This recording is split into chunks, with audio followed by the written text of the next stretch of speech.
I have to admit, I have slept on Mike Leigh films. Having only previously seen Vera Drake, I actually went into this not having a clear sense of what kind of film I was going into.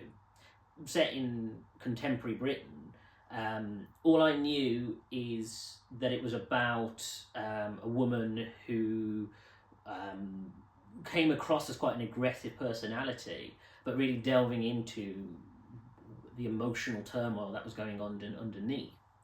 What I didn't know about Mike Leigh films, and from what I remember of Vera Drake, is the fact that it is very much fixated on character over story.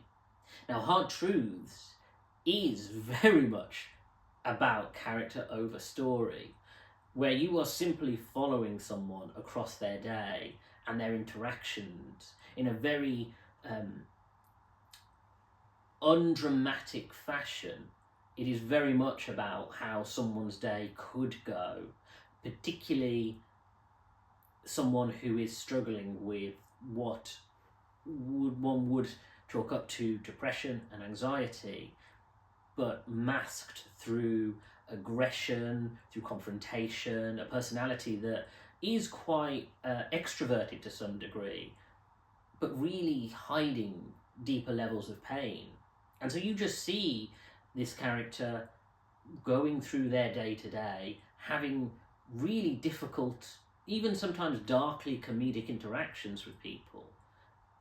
But when you get those quieter moments, you realise this is someone who is suffering in a very non-large way. This isn't one of the, a melodrama. This is very much about the quiet ways in which people suffer. And I think to that degree, Hard Truths is a rich film if you are someone who can sit through a quiet, character-based piece. Like I say, there is some humour to it. There's a lot of